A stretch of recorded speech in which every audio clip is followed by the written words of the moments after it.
मैं मोस्टली अपने लाइफ के एक्सपीरियंस और लोगों के लाइफ के एक्सपीरियंस को अपने शब्दों में प्रेजेंट करती हूँ और ट्राई करती हूँ कि आप उन पलों को जी पाएँ। तो आज मैं एक बहुत प्यारी सी कहानी लाई हूँ। आप सबको घूमना तो पसंद होगा, तो मैं आप सबको एक सफ़र पे लेके चलती हूँ। ये सफ़र है खूबसूरत पहाड़ों का सफ़र। तो आइए चलते हैं साथ में एक खूबसूरत सफ़र पे।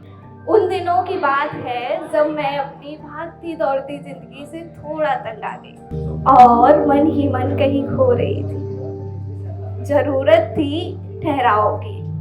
तो फिर मैंने अपने दिल की सुनी और निकल पड़ी एक खूबसूरत सफर के लिए। अभी सफर शुरू ही हुआ था कि सब कुछ अलग सा लग रहा था। ऐसा लग रहा था मानो दुनिया बदल रही हो और आंखों में अलग ही चमक थी। मैं उस बस में चढ़ी और उस बस की जो सीट थी ना, वो गद्दे वाला कंफर्ट दे रही थी। वादियों में जाने की अलग ही खुशी थी। फिर देखते देखते धीरे धीरे वो बस खूबसूरत पहाड़ों की राहों में पहुंची। वो आसपास घने जंगल, पहाड़ों पे वो बादलों की सफेद चादर और गहरी शांति मन को बहुत सुकून दे रही थी। फिर हर मोड़, हर पल मेरे मन को सुकून दे रहा था। जितना ऊपर जा रही थी उतनी ही शांति मिल रही थी। फिर मैं उन पहाड़ों के बीच उस जगह बस से उतरी। वो खाली सड़क, एक तरफ ऊंचे ऊंचे पहाड़, दूसरी तरफ गहरी खाई। वो पहाड़ों की हवाएं मानो मुझे धक्का देके मेरे अंदर की सारी थकान अपने साथ बहा ले जा रही थी। वो पहाड़ों की नमी की ठंडक और उसमें वो नरम गरम गरम सूरज की किरणें मानो मेरे अंदर रोशनी भर रही थी। उन पहाड़ों के अलग ही रंग थे और फिर मैं उन पलों को महसूस करते करते आगे बढ़ी, उन पहाड़ों में रुकने की जगह खोजने। कुछ घंटों की जद्दोजहद के बाद मुझे एक छोटा सा कमरा मिला, जिसके सामने एक बड़ा सा पहाड़ था। उस पहाड़ पे बड़े बड़े पेड़ थे और उन पेड़ों पे वो सूरज की किरणें पड़ रही थी मानो ऐसा लग रहा था हजारों सितारे चमक रहे हैं। और उसी पहाड़ के नीचे एक छोटी सी नदी बह रही थी, जिसका पानी पत्थरों से टकराकर एक संगीत सुना रहा था। सब कुछ बहुत खूबसूरत था और उन लम्हों को मैं महसूस करते करते और अपने अंदर समेटते समेटते सूरज ढल गया। और फिर वो रात की चांदनी अपनी चांदनी की ठंडक उस सड़कों पे बिखेरने लगी और वो नदी मानो मुझे पिला रही हो वो पल जीने के लिए।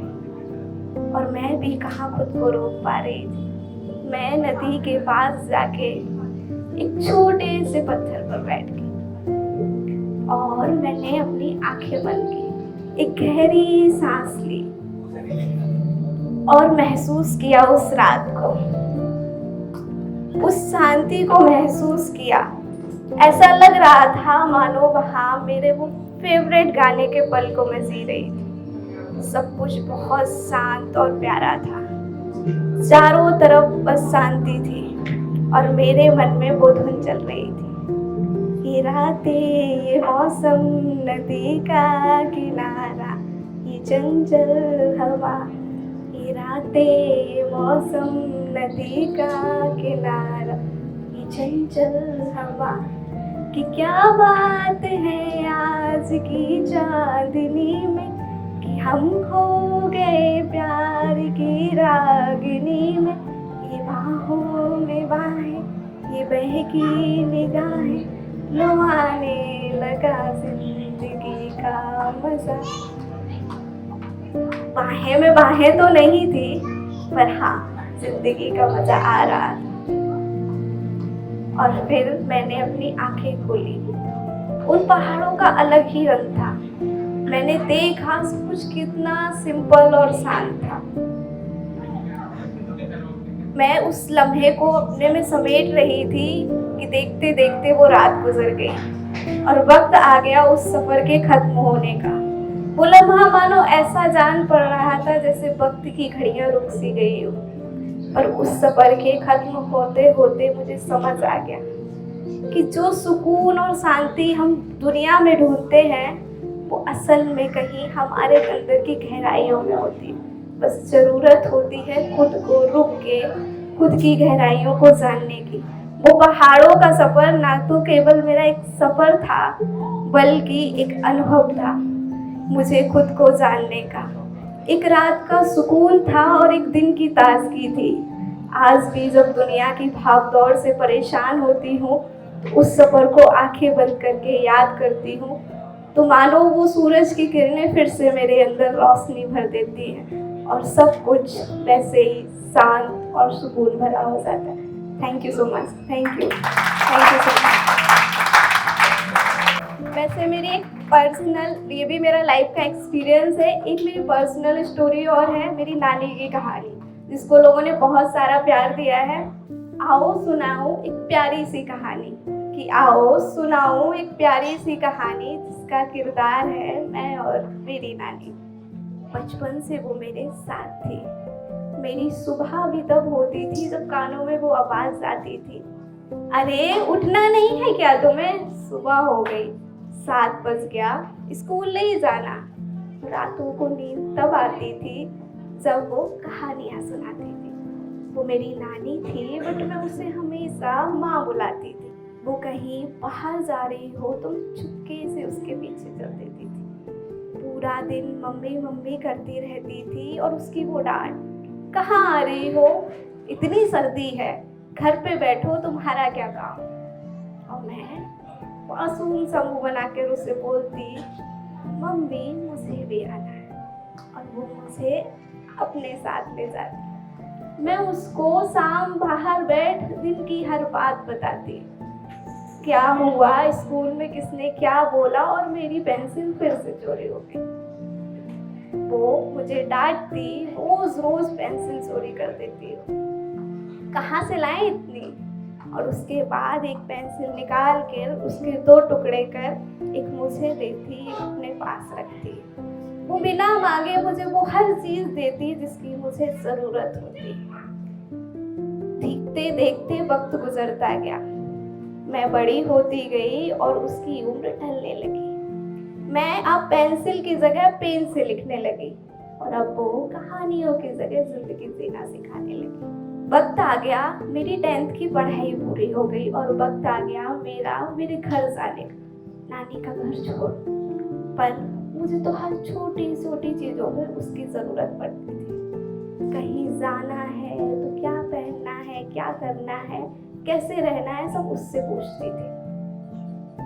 पर वो एक पल के लिए भी घर से दूर हो तो रोने लगती थी। घर सूना सा लगता था, ऐसा लगता था मानो उसमें कोई रहता ही ना हो। पर जाना तो था, पढ़ाई जो पूरी करनी थी, तो मैं आ गई अपनी नानी का घर, अपनी दुनिया छोड़ अपने घर। अब ना उसकी और याद आने लगी, उसकी कहानियाँ, उसकी लड़ाइयाँ और ज़्यादा याद आने लगी। जब भी उसका फोन आए तो आवाज़ सुनते ही रोना आ जाता था। फिर धीरे धीरे मैंने खुद को संभाला और मैं बड़ी होने लगी। अब उससे मिलने के लिए छुट्टियों का इंतज़ार करने लगी। जब छुट्टियाँ आती मैं उसके पास जाती, उससे मिलती, और जब छुट्टियाँ खत्म हो जाती तो मैं अपनी दुनिया में वापस आ जाती। मेरी एक आदत थी, मैं हर शाम उसका बिस्तर लगाती थी, उसकी आंखों में ड्रॉप डालती थी और उसकी कहानियाँ सुनती थी। तो अब जब भी उसका फोन आता तो वो बोलती, जब शाम सोने जाती हूँ तो तेरी बड़ी याद आती, तू होती तो बिस्तर लगा मिलता। उसकी ये बात सुनकर मेरी आँख भर जाती और मैं कपकपाती आवाज में बोलती, तुम्हारा बिस्तर लगाऊंगी, तुम्हारी आंखों में ड्रॉप डालूंगी, तुम्हारी कहानियां भी सुनूंगी, बस तुम परेशान ना हो। देखते देखते वक्त गुजर गया, मेरी पढ़ाई पूरी हो गई और मैं कमाने में व्यस्त हो गई। अब मेरी उससे रोज बात भी नहीं होती थी। मैं 10 से 7 की जॉब में व्यस्त थी, वो हर रोज मुझे याद करके रोती थी। फिर एक दिन उसका फोन आया, उसने मुझे बोला उसकी तबीयत कुछ ठीक नहीं है और उसे मेरी याद आ रही है। तो फिर मैंने कुछ दिनों की जद्दोजहद से थोड़ा सा वक्त निकाल कर उसके पास गई। उसने मुझे देखा, गले से लगा लिया और वो रो पड़ी। उसने मेरा माथा चूमा, हथेली चूमी और वो रोते हुए बोली, मुझे तेरी बड़ी याद आती है। मैं कुछ समझ नहीं पा रही थी, उसकी हालत भी थोड़ी खराब थी। मैं उसे डॉक्टर के पास ले गई। उसने कहा कि वो ठीक हो जाएगी और हम वापस आ गए। मैं वापस आ गई, सब नॉर्मल था कि अचानक मुझे ऑफिस में एक दिन उसकी बड़ी याद आई। मैंने उसको फ़ोन किया, उसके हाल पूछा तो वो बोली कि वो दवाइयाँ ले रही है पर उसकी हालत कुछ ठीक नहीं है। मैंने उसे समझाया कि तुम ठीक हो जाओगी, बस डॉक्टर की बात मानो। और कुछ वक्त हमने बात की, फिर फ़ोन रख दिया। वो दिन गुजर गया। दूसरा दिन आया, मैं ऑफिस गई, सारे काम खत्म किए और वापस आई। घर के काम खत्म करके मैं सोने जा रही थी कि तभी अचानक कुछ ऐसा देखा मैंने जिससे मेरे पैरों तले की जमीन खिसक। मेरे मौसा जी का एक स्टेटस था जिसमें लिखा था, my mother in law is no more. मैंने कहा कुछ भी, कल ही तो मेरी उससे बात हुई है, अभी वो सब सो रही होगी, सब ठीक हो जाए। मैंने उससे बातें करते हुए मौसी को फोन लगाया। उसने फोन उठाया, वो रो रही थी। मैंने उसको चिल्लाते हुए कहा, क्या हुआ, क्यों रो रही हो? और वो रोते हुए सिर्फ 4 शब्द बोली, बेटा नानी नहीं रही, बेटा नानी नहीं रही। मैंने फोन कट कर दिया और फिर से कुछ भी बोल रहे हैं, वो सो रही होगी, उसकी तबीयत थोड़ी ठीक नहीं है, वो उठ जाएगी। मैंने दूसरी मौसी को फोन किया, वो भी रो रही थी। मैं समझाते हुए उसे बोली कि मम्मी की थोड़ी तबीयत सही नहीं है, वो बस सो रही है, डॉक्टर को बुलाओ, वो उठ जाएगी। मौसी रोते हुए फिर से वही 4 शब्द बोली, बेटा नानी नहीं रही। अब मुझे थोड़ा सा यकीन सा हो गया। मैं कुछ पल बेसुध पड़ी रही कि तभी अचानक फिर मुझे बेचैनी हुई। मुझमें तड़प उठी उसको देखने की, उससे मिलने की, उसको गले से लगाने की। और अब मैं हर उस शख्स को फोन लगाती जो मुझे जानता, मैं उसे बोलती मुझे जाना है, मुझे उसे देखना है। और एक उम्मीद थी कि मैं जाऊंगी, वो मुझे देखेगी, उठेगी, गले से लगाएगी और बोलेगी, उसे मेरी बड़ी याद आती है। हर कोई मुझे समझाता, सुबह जाना, रात बहुत है, सफर लंबा है, रात बहुत है, सफर लंबा है, पर मैं कैसे रुकती उसे आखिरी बार देखने से। तो मैं निकल पड़ी उस लंबे सफर में उसकी यादों के साथ। पूरी रात का सफर मैंने उसकी यादों के सहारे गुजार दी।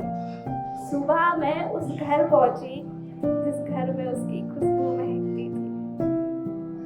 वहां बहुत लोग थे पर वो खुशबू कहीं गुम थी। वो जमीन पर लेटी थी और उसकी आंखें भी बंद थी। मैं उम्मीद में उसके सामने गई कि वो उठेगी, उसे गले से लगाएगी, रोएगी और मुझे बोलेगी, मुझे तुम्हारी बड़ी याद आती है। पर ना वो उठी, ना उसने मुझे देखा, ना मुझे गले से लगाया, ना उसने बोला कि उसे मेरी बड़ी याद आती है। और फिर मुझे समझ आ गया